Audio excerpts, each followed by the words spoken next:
Bonjour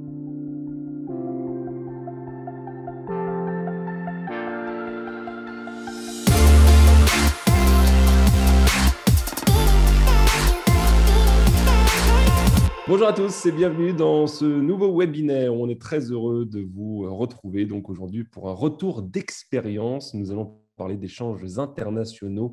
On a des personnes aujourd'hui qui ont beaucoup voyagé dans leur vie, qui ont fait beaucoup d'échanges internationaux. On va voir donc qu'est-ce qu'un échange international, qu'est-ce que ça apporte aussi de voyager autant, qu'est-ce que ça vous apporte aussi pour votre carrière, parce que voyager c'est important. Et on va voyager aujourd'hui pendant une heure avec nos invités. Je suis très heureux de recevoir Sonia Benhammer, un parcours humanitaire à l'international et beaucoup de choses. Bonjour Sonia.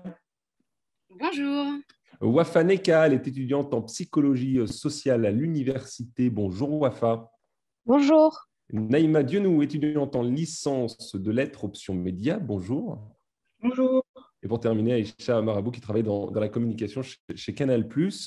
On va commencer, on va faire un petit tour de table pour connaître un petit peu votre parcours passionnant, hein. C'est vrai. N'hésitez pas, vous, les jeunes là, qui nous regardez, à poser vos questions. Il y a un petit chat à droite. Je me ferai avec le plus grand plaisir le relais de vos questions. On va commencer par toi, Sonia, si tu veux bien. Bon, tutoiement pour tout le monde, on s'est dit ça avant la réunion. Sonia, est-ce que tu pourrais déjà donner la définition de ce que c'est qu'un échange international pour les jeunes qui nous regardent et qui ne savent pas ce que c'est? La définition peut être très vague.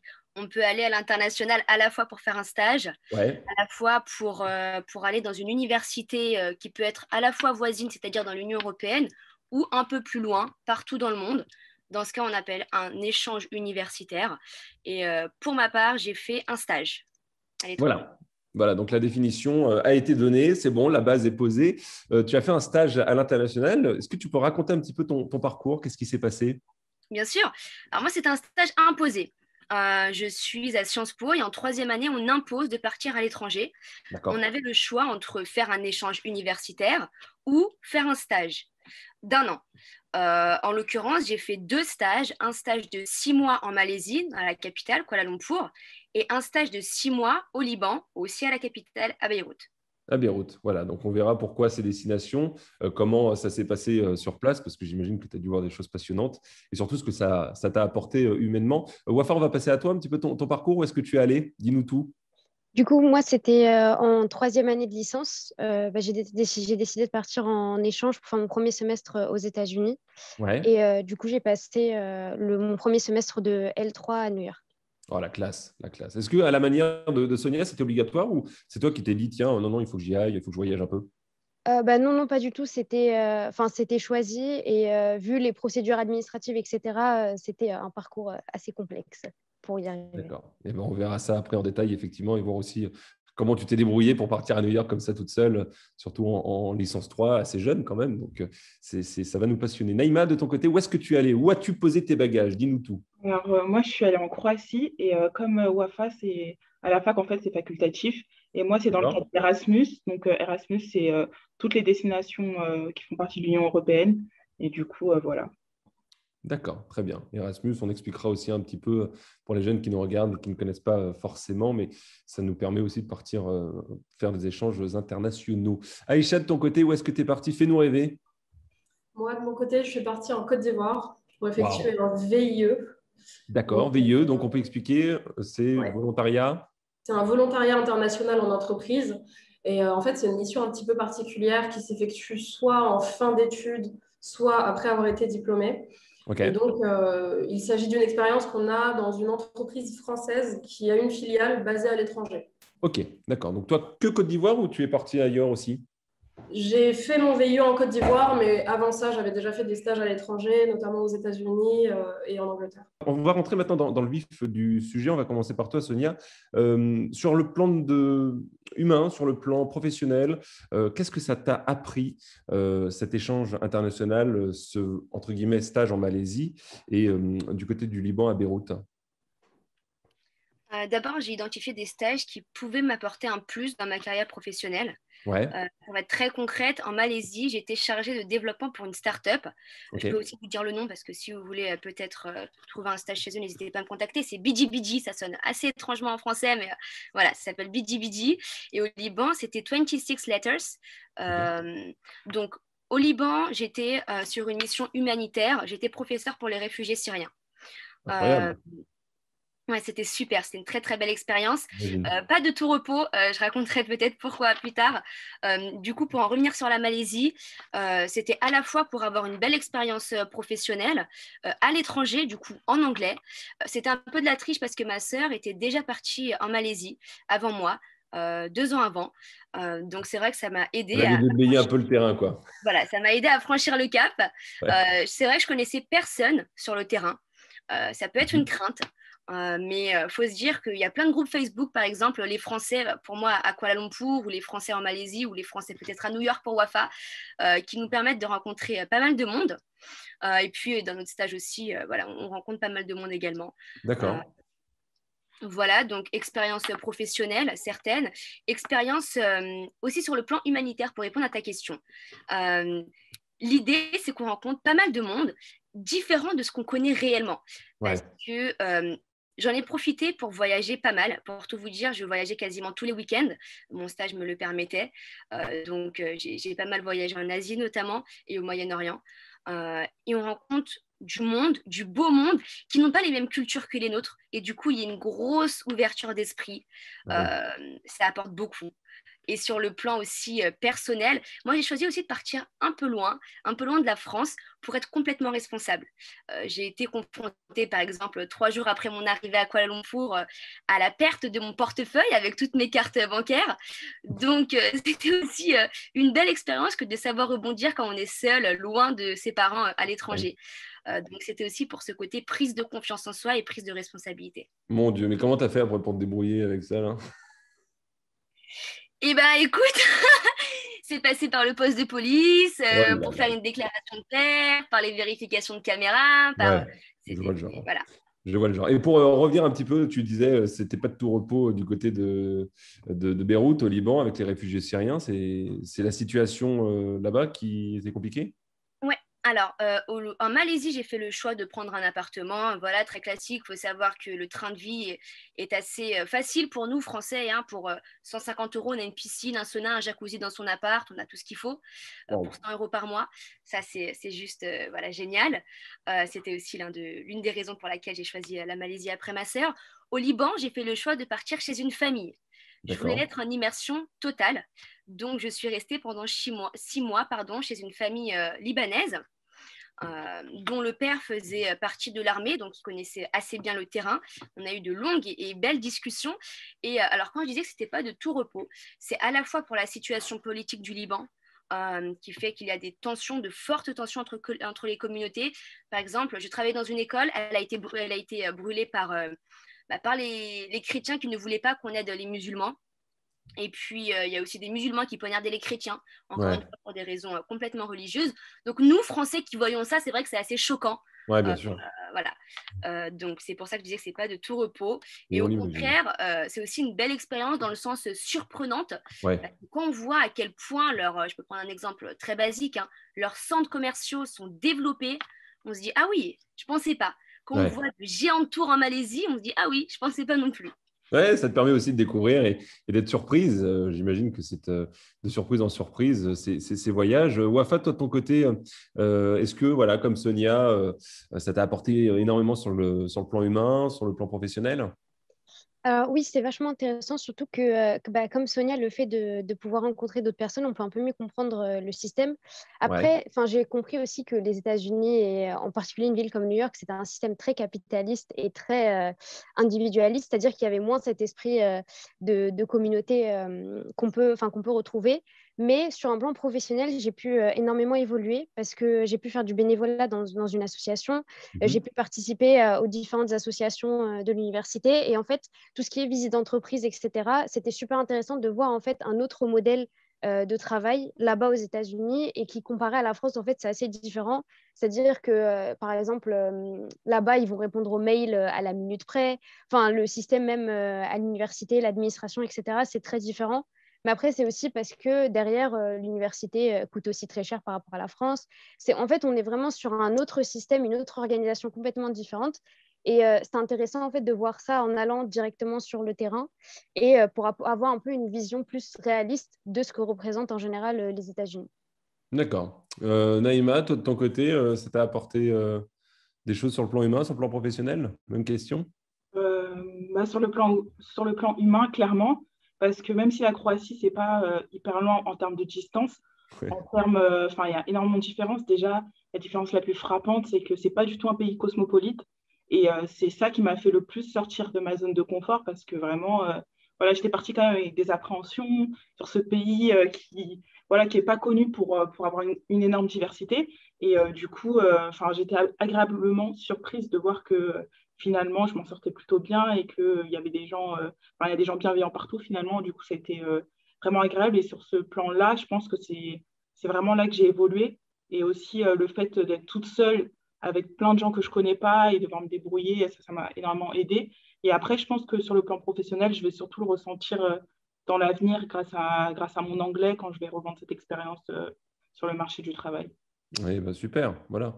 Ça, c'est clair que ce sont comment dire, des expériences qui sont assez exceptionnelles sur le plan humain et sur le plan professionnel. De ton côté, Aïcha, ça a été aussi le même cas pour toi? Oui, ça a été le même cas pour moi, hein. L'ouverture d'esprit, bah, pour faire écho à ce qui a été dit précédemment, c'est ce qui se passe dès qu'on sort un peu de son pays.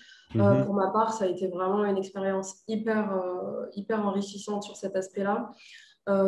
D'autant plus que c'était une expérience, enfin, le VIE durait 2 ans, donc c'était assez long. Ah Et oui, j'ai pu me rendre compte de ce que c'était que de vivre en Afrique, en Côte d'Ivoire spécifiquement, et à Abidjan, dans la ville d'Abidjan, et travailler dans une capitale africaine en développement. tu Donc, rentrais un petit peu ou pas oui, du tout? Parce que 2 ans, je rentrais à peu près 2 fois par an. ah oui, seulement, hein, Ouais. tellement. Mais, la Côte d'Ivoire, enfin, en tout cas la ville d'Abidjan, enfin, je me suis rendu compte qu'en réalité, c'était une ville qui était pas si dépaysante que ça pour une Parisienne que j'étais. Parmi toutes les villes africaines francophones, c'est l'une des plus dynamiques. Il y a Ouais. partout, il y a des centres commerciaux, il y a des cinés, il y a des mangos, enfin vraiment toutes les enseignes, Burger King et compagnie. Donc on n'est vraiment pas complètement dépaysé, Ouais. mais culturellement parlant, c'est vrai que c'est différent. Moi, je ne suis pas d'origine ivoirienne, donc j'ai découvert un peuple qui Bien était sûr. très très chaleureux. J'ai découvert des façons de faire, des façons de s'exprimer, bien que ce soit le français, la langue la plus parlée, mais des jargons utilisés, des expressions. Et sur le plan professionnel également, des façons de faire qui sont complètement différentes de ce qu'on a l'habitude de faire en France ou en Occident de manière générale. Et c'est hyper intéressant de confronter tout ça à des précédentes expériences qu'on a eues en France ou autres. Et ouais, donc sur l'ouverture d'esprit, c'est à peu près ça. Et l'avantage aussi, je dirais le gros plus que ça m'a apporté, du fait que ce soit également une longue expérience, c'est une spécialité dans mon domaine professionnel. Parce que moi, D'accord. j'évolue dans le secteur des médias. Donc, Mhm. je allais travailler pour Canal Plus Advertising, qui est une régie publicitaire qui appartient au groupe Canal. Et donc, ça a été intéressant de pouvoir se spécialiser sur un marché. Donc, sur le marché africain de façon globale et encore plus sur le marché ivoirien. Oui, bien sûr. Euh, On a des questions qui arrivent. D'ailleurs, n'hésitez pas, hein, je rappelle à nos étudiants et à voilà, nos spectateurs. Si vous avez des questions, vous avez le chat, n'hésitez pas, on y répondra. À quoi ça sert le VIE? Tu peux expliquer en 2-3 mots, Aïcha? Alors, le VIE, en fait, donc volontariat international en entreprise, c'est un type de contrat qui est tripartite, donc qui est signé entre une entreprise française, Business France, qui appartient au ministère des Affaires étrangères, et le volontaire, qui était moi en l'occurrence. Donc en réalité, le VIE est mis en place pour aider les entreprises à se développer à l'international. Donc on va prendre quelqu'un un jeune diplômé ou en cours de français, en tout cas, qui est basé en France et qui est d'origine française, et on va l'exporter au sein d'une filiale d'une entreprise française qui se développe à l'étranger. Ok. Donc, le but, c'est vraiment d'aider une entreprise française à se développer à l'étranger. Et voilà, sur une période de 6 mois minimum, 2 ans maximum. Et l'avantage du VIE, c'est que vraiment, alors, c'est pas du tout facile à trouver. Il y a beaucoup de demandes pour très peu d'offres. Ouais. Mais l'avantage, c'est on est vraiment bien accompagné sur cette expérience, quoi. On est encadré par Business France, le ministère des Affaires étrangères et l'entreprise en question sur les plans sécuritaires, sur le logement, et même financièrement, c'est des missions qui sont assez bien rémunérées. Ouais. Donc vraiment, c'est un peu le saint Graal des expériences à l'étranger et ça permet surtout de s'expatrier plus facilement pour la suite parce que bien souvent, ça découle vers une embauche. D'accord, ok. Oui, donc là, c'est plus sur du long terme, évidemment. Voilà, c'est plus sur du long terme. On va ouvrir forcément ce fameux chapitre de l'organisation, du budget, chapitre très important à prendre en compte forcément pour ce genre de voyage. On va commencer par toi, Sonia. Comment ça se passe? Allez, on se met en condition avant de partir. Qu'est-ce qu'il faut penser à quoi? Checklist, comment l'organisation se met en place? Première chose à anticiper, le budget. Ok. Ce que j'ai fait, c'est que j'ai travaillé à côté de mes études tous les week-ends. Ok. Ça, c'est vraiment une chose à considérer. Peu importe notre destination, il faut prévoir un maximum de budget. Si on part, par exemple, des États-Unis, en Côte d'Ivoire ou en Croatie, peu importe où est-ce qu'on va, il faut se dire j'économise le plus possible. Ok. Et tu estimes un budget? Tu sais à peu près combien tu vas dépenser? Moi, j'ai économisé 7 000 euros. Ok. Pour la Malaisie et pour le Liban. D'accord. Sachant que quand j'étais à l'étranger, je recevais aussi une bourse de Sciences Po chaque mois de 300 euros. Donc, ça aide. Et j'ai commencé à travailler dès ma première année de Sciences Po. Donc, pendant 2 ans, tous les week-ends. La deuxième chose à prévoir, cette fois-ci, une fois qu'on a sa destination, c'est le logement. Alors, certains cherchent leur logement sur place, dans le cas où c'est difficile de le trouver. C'est pas toujours simple, hein. D'ailleurs, moi, j'ai assez galéré pour le trouver. Il faut se dire que si on ne trouve pas son logement sur place, à distance, pardon, et bien sur place, on peut prendre un Airbnb, un hôtel, et puis continuer à chercher son logement sur place. Moi, ce que j'ai fait, c'est que j'ai essayé d'anticiper au maximum cette recherche de logement. Donc, je m'y suis prise 5 mois à l'avance. Oui. Voilà, du coup, ce que j'ai fait, c'est il y a des sites un peu locaux. Pour la Malaisie, c'était par exemple Ibilik, sur lesquels il y a une tonne de logements. Il y a aussi pas mal d'arnaques, donc ça, il faut vachement faire attention. Si on nous demande de transférer de l'argent avant même d'avoir mis ses pieds dans l'appartement, il faut refuser. Voilà, moi, je suis tombée au moins sur une dizaine d'arnaques, donc il faut faire vachement gaffe. Et puis, évidemment, il y a tout le côté administratif qui aussi nécessite pas mal de temps. Et ça, une fois qu'on a sa destination, il faut s'y atteler. À la fois pour les papiers, possiblement un visa, et aussi pour son passeport. Vérifier qu'il n'est pas périmé, sinon c'est galère. Sinon, on passe par la fameuse case photo d'identité, ne souriez pas, bonjour, pour refaire le passeport. Ça marche. Toi, de ton côté, Wafa, organisation qui s'est mise en place de cette façon-là aussi? Oui, du coup, c'est comme Sonia, elle a souligné les éléments importants, préparer son budget. Du coup, moi, j'avais économisé parce que j'avais pu faire un service civique à Télémac, justement, pendant ma L1. Et en fait, après les mois qui ont précédé de ma L2 qui ont précédé en fait mon semestre, j'ai travaillé en fait en non-stop depuis la fin de l'année. Et pour le coup, aux États-Unis, on me demandait de prouver que j'avais 13 000 $ sur mon compte en banque pour donner le visa. En fait, si on ne prouve pas qu'on a cette somme sur notre compte en banque, on ne peut pas avoir le visa. Pourquoi? C'est pour s'assurer qu'on va subvenir à nos besoins. Et en fait, pour ceux qui ne peuvent pas avoir ça, ils peuvent avoir des garants. Donc, ça peut être les parents qui prouvent qu'ils ont la somme, etc. Donc, dans mon cas, en fait, j'ai dû le prouver moi-même, du coup. Bon, après, le petit avantage, c'est que l'euro vaut plus que le dollar. Du coup, ça faisait beaucoup plus. Enfin, bref. Mais ça se jouait sur pas énormément d'euros. Donc, voilà, effectivement, le budget, donc vraiment prendre le temps d'avoir des jobs étudiants, etc., pour économiser. Et pareil, le logement, moi j'ai fait l'erreur justement que Sonia a mentionné, c'est que j'étais tellement, en fait j'avais tellement peur de ne pas savoir si j'allais trouver quelque chose, etc., que j'avais pris un logement chez quelqu'un que j'avais trouvé sur justement un groupe des Frenchies à New York. Donc au final, c'était pas une arnaque, etc., mais ça aurait pu mieux se passer si j'avais pris le temps d'aller sur place, de visiter, etc. Donc, en fait, parfois, c'est bien d'anticiper, mais l'idée de prendre un Airbnb, le temps de choisir quelque chose sur le long terme, finalement, c'est plus intéressant parce qu'on voit littéralement à quoi ressemble le quartier, le logement, etc. Et en fait, finalement, on est plus à l'aise. Donc, au final, attendre, c'est pas vraiment la dernière minute, mais le faire sur place, ça peut être plus avantageux finalement que de s'y préparer à l'avance. sauf si après, on peut aller en résidence ou dans des logements qui sont, comment dire, on est assuré en fait. Mais souvent, qui dit résidence dit comment dire, dépenses en plus, etc. Pour un peu sécuriser la place. Ouais. Et ensuite, et pour les éléments administratifs, ça, en fait, vu qu'il fallait attendre la lettre officielle de l'université, bah, du coup, je l'ai fait à peu près 3 mois à l'avance, et ce qui est relativement, entre guillemets, tard. Mais en fait, tant qu'on n'a pas reçu la lettre de confirmation, enfin, des trucs comme ça, finalement, en fait, ça ne sert à rien de se presser 1 an à l'avance ou 6 mois à l'avance, parce que de toute façon, ils ne vont pas nous donner le visa avant les éléments dont on a besoin. Mais c'est vrai que les éléments administratifs comme le passeport ou les documents comme ça, parfois même les vaccins, ça c'est aussi important. On m'avait demandé la photocopie de tous les vaccins que j'avais eus et justement il fallait que ce soit traduit. Donc, et pareil, la traduction des bulletins, tout ça, ça fait partie du processus en fait d'organisation. Et les 13 000 $ t'ont suffi pour le semestre? Oui, quand même. Il me restait quand même à la fin. Surtout que même là-bas, j'avais une bourse, justement. Il y a une bourse qui est pour tous les étudiants de 400 € par mois. On reçoit juste une partie en début de semestre et l'autre partie à la fin. Et j'avais ma bourse du Crous qui m'avait permis aussi pour le coup, la bourse du Crous, je l'avais tous les mois. Donc, ça m'avait aidé aussi. Et j'avais aussi eu la bourse de la région. C'était une bourse de 200 €. Donc, en fait, j'avais fait les demandes via le bureau des relations internationales de mon université.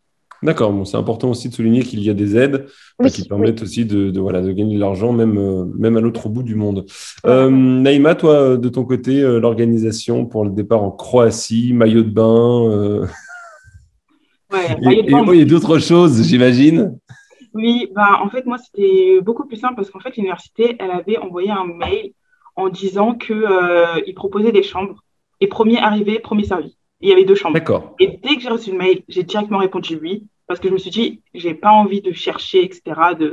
Et directement, j'ai été prise. Et du coup, déjà, le logement, c'était un problème en moins, sachant que c'est un problème, c'est quand même un élément hyper important quand on va à l'étranger. Et en plus de ça, c'était une chambre qui était pas chère, du coup, à moins de 100 € par mois. Oui.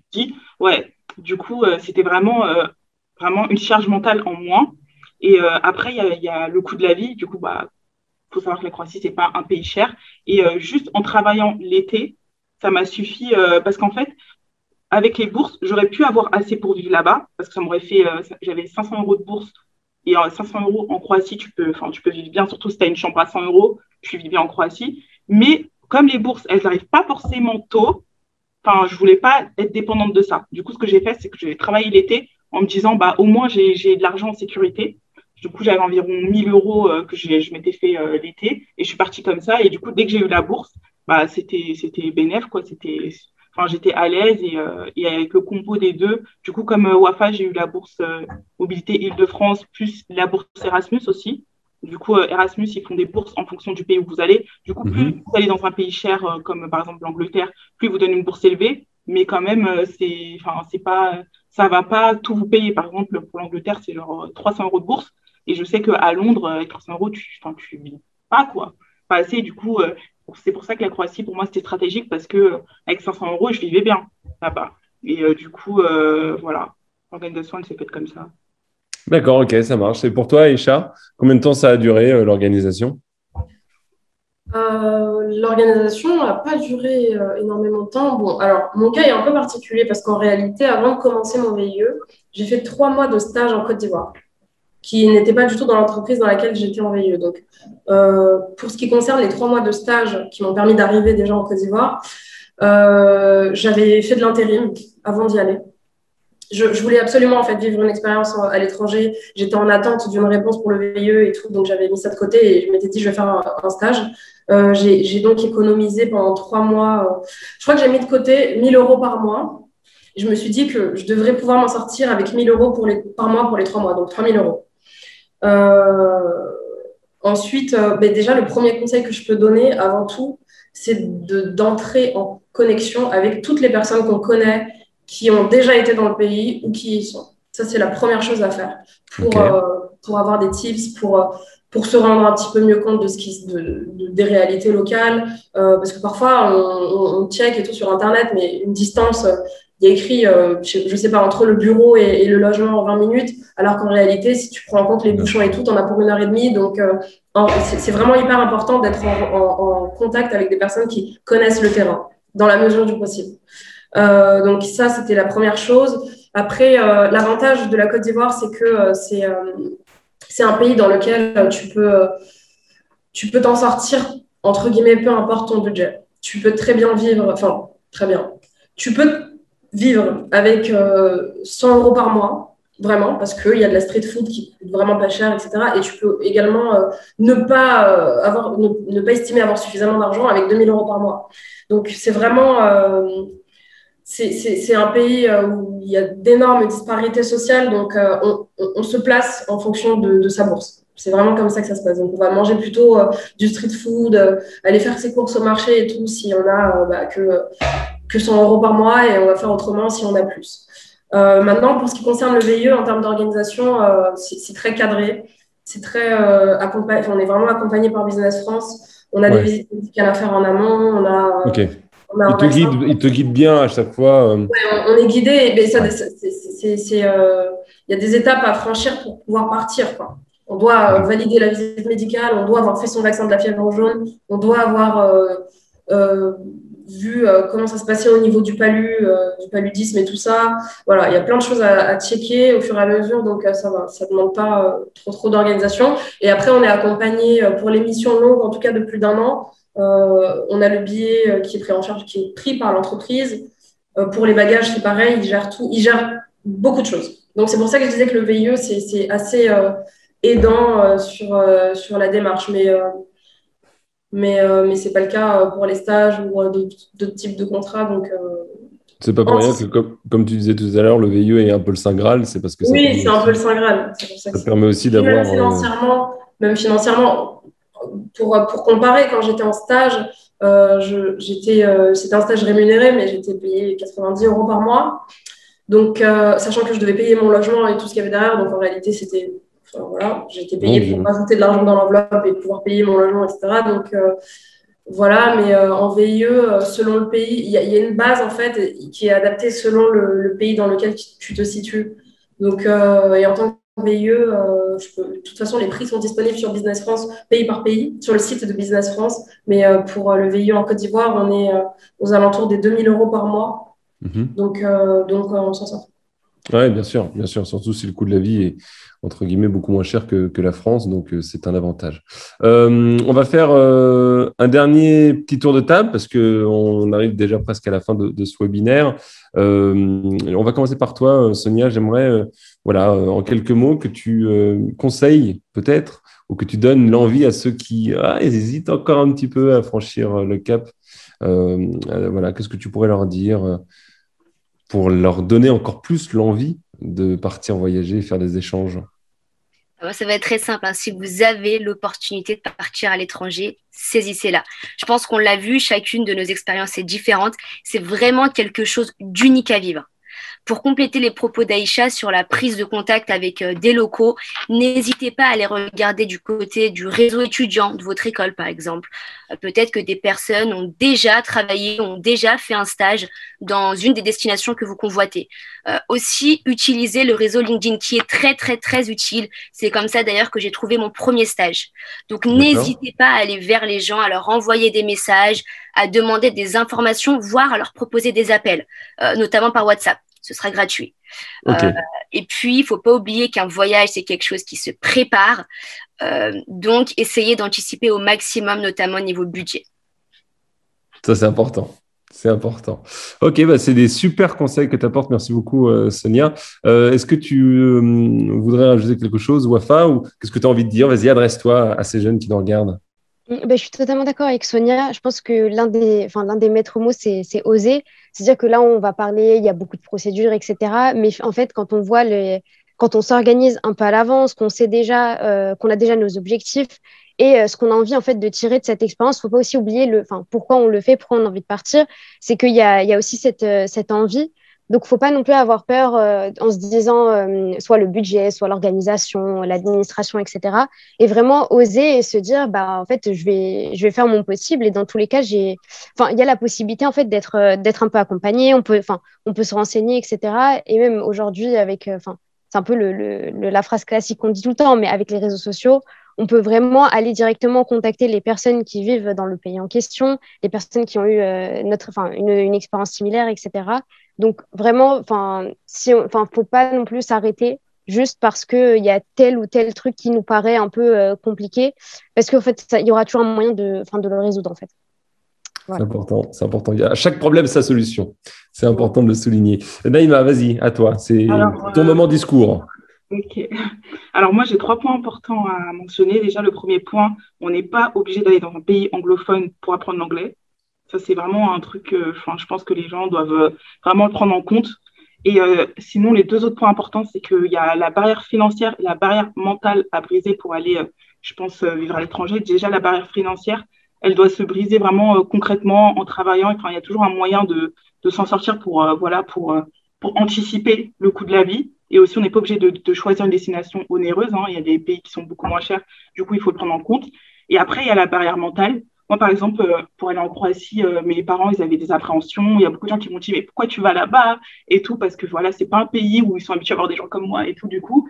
Et je dirais qu'il faut pas hésiter à briser cette barrière mentale en se disant que chaque expérience est individuelle. C'est pas parce qu'un tel vous a dit qu'il a vécu ça en allant dans un pays que vous allez vivre la même chose. Surtout si vous y allez avec un organisme comme Erasmus ou autre.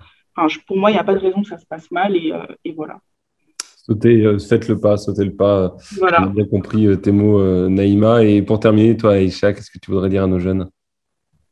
Elles ont déjà dit l'essentiel, hein, mais si je devais compléter, oui, vraiment, il faut oser et ne pas trop s'attarder sur les freins éventuels. Je pense notamment à des personnes qui auraient des prêts étudiants en cours ou quoi. Il y a toujours des solutions. N'hésitez pas à solliciter vos banques pour demander d'avoir une période de pause qui permette de vivre cette expérience à l'étranger et les mensualités viendront plus tard. Il y a toujours des solutions. Donc, essayez d'éloigner les interrogations étape par étape, mais de les éloigner de son esprit le plus possible. Et parce que les bénéfices sont... il n'y a même pas besoin c'est hyper enrichissant. Qu'on reste à l'étranger ou qu'on ne reste pas, en termes de capacité d'adaptation, on prend énormément en expérience, que ça se passe bien ou que ça se passe moins bien, hein, au final. On apprend à s'adapter à des cultures, à des pays, à des modes de fonctionnement, c'est hyper enrichissant. Et en termes d'ouverture d'esprit, il y a rien de plus gratifiant que l'expérience à l'étranger. Et moi, je conseillerais encore plus, j'incite les personnes à oser à aller dans des pays dits émergents, à aller en Afrique, en Asie, parce que, alors, c'est vrai que on peut avoir un peu plus d'appréhension parce que c'est des quotidiens qui ressemblent pas vraiment à nos quotidiens français. Bien sûr. Mais on peut avoir de très belles surprises et l'avantage, c'est que c'est des pays dans lesquels les choses changent extrêmement vite et des révolutions, je sais pas, je pense au digital, au numérique ou à plein d'autres choses qui prennent 10 ans en France se produisent en 2 ans dans ces pays-là. Donc, c'est vraiment hyper intéressant sur le plan professionnel d'y être à ce moment-là et de voir comment les choses se passent. Et ben voilà, pour clôturer donc ce webinaire, merci mesdames, bravo à vous. Merci de nous avoir fait voyager, c'est vrai, on l'avait dit, avec ces échanges internationaux, ces retours et ces rappels d'expérience qui nous ont permis de lever quelques questions, quelques doutes aussi parfois de nos jeunes. Et surtout, je pense que vous avez très bien vendu les bienfaits du voyage, de la rencontre et de l'ouverture de soi envers le monde. C'est important, on en a bien besoin, surtout en cette période un petit peu trouble parfois, et je pense qu'on est tous et toutes d'accord. Donc voilà, on espère qu'on a pu répondre au mieux à ces jeunes qui nous regardent. Merci beaucoup donc à nos intervenantes, Sonia Benhammer, Wafa Neka, Naïma Dionou et Aïcha Marabou. Merci à vous, mesdames. Merci. Prenez soin de vous et prenez soin de vous aussi à la maison, évidemment. Ce webinaire que vous retrouvez sur notre page YouTube MAG, M-A-G, Mon Avenir en Grand. Et on se donne aussi rendez-vous très bientôt pour un prochain webinaire.